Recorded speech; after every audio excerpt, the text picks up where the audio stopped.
Hello everyone, Mark here, Mark's Max Muscle, and it is fan requested comparison time. You guys always have the best comparisons. Steve Perry.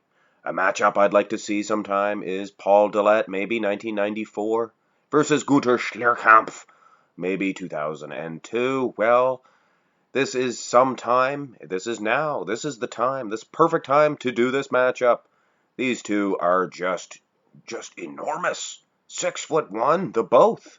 Bone structurally, there's probably none better. Of course, the Tominator.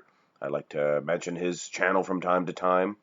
He did a video, the best bone structures of all time, and Paul Dillett, he was the best. And he didn't really have Günter Schlierkamp on the list, and I can see why. The hips are much wider, you can see, it's obvious on the part of Günter Schlierkamp. Paul Dillett, structurally built maybe a little bit better with the tiny hips. Both men just packed with muscle. I like the upper body of Paul Dillett a little bit better.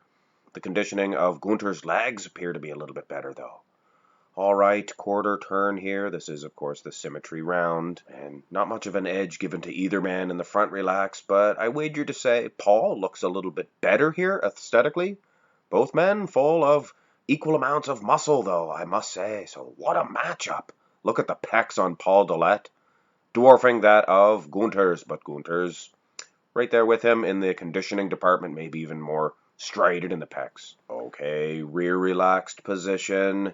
And this one surprises me. I thought for sure Günter would be dwarfing Paul Dillett. Paul not the best from behind, but in the rear relaxed position, Paul looked great, looked like the champion. Nice low lat insertions there, nice clean lines, good symmetry, perfect symmetry.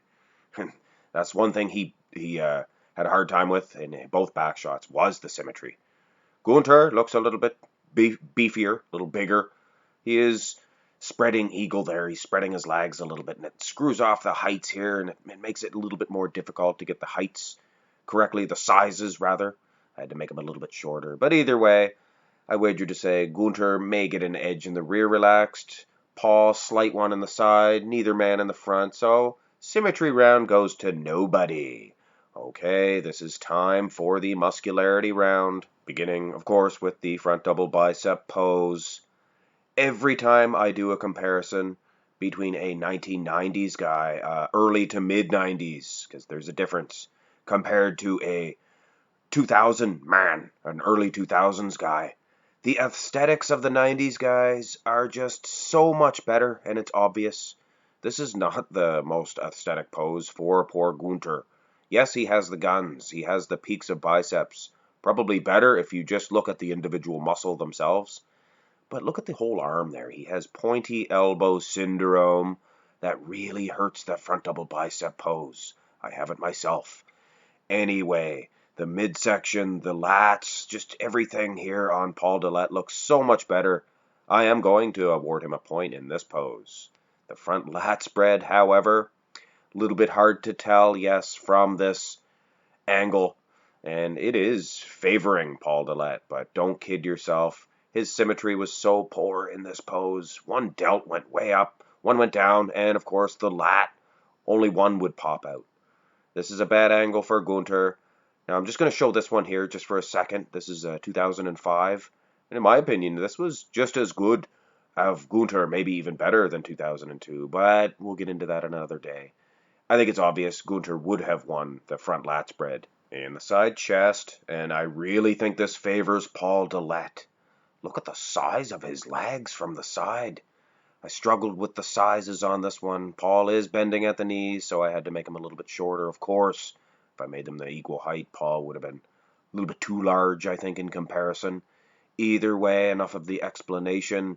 You remember in the side, relaxed, of course, Paul had an advantage. I think the sides definitely favor the big Jurassic Paul. Man, he looks good. Look at the size of his delt. Not to mention the leg department. Günter a little awkward, I think, in this pose, as well as this one here, the side tricep. I think both of the side shots are going to go to Paul Dillett. And Paul, let's face it, is not the best in the side tricep as far as the display of the rest of his body is concerned. Although the leg does look good and the tricep itself looks gosh darn near unbeatable. You cannot see Günter's tricep. Günter's tricep, it is time for supper. Come on, I do not see you.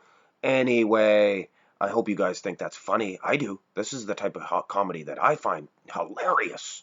Anyway, Günter Schlierkamp, not the best from the side, but from behind, I would give him an edge, even though he does have some soft glutes there. I had to use a 1993 Paul Dillet, I apologize, but probably close to the same as the rear lat spread of 94. Very unsymmetrical. You can see one side of the lat much bigger than the other, and that really hurts your symmetry. Of course, his conditioning is top plus, might be better than Big Günter's. But when I look at the lats themselves and those great big legs, the hamstrings, I'm definitely going to give an edge to Günter Schlierkamp. In the rear double bicep, and I think I'm definitely going to also lean towards Günter. Paul Dillet, his conditioning is right there, maybe even better. Look at the glutes. But you look at the lats, and they are so minute in comparison to the rest of his body. Delts, they may be large for Paul Dillet, but they look soft. They look squishy, soft to the touch. Look at the size of the rear delts, the anterior deltoids.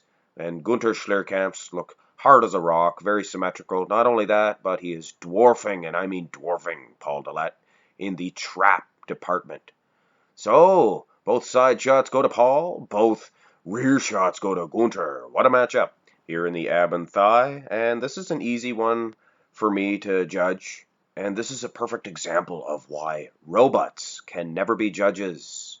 If a robot were to go up and perhaps test the body fat of these guys and the striations in the thigh, they would give it to Günter. The robot would definitely hand the victory to Günter. But they don't know aesthetics and the beauty, the flow of a physique. Look how narrow Günter's chest is. Takes away the V-taper, first of all. And yes, his thigh is winning in the conditioning department, but Paul Dillet's thighs are as big as a elephant's here. Wow, and a tiny little wee waist cannot be beat. One of the best ab and thigh poses aesthetically that I have ever seen. Definitely takes a point here. What a shootout this is here in the most muscular. Wow, two great big giant towers of power.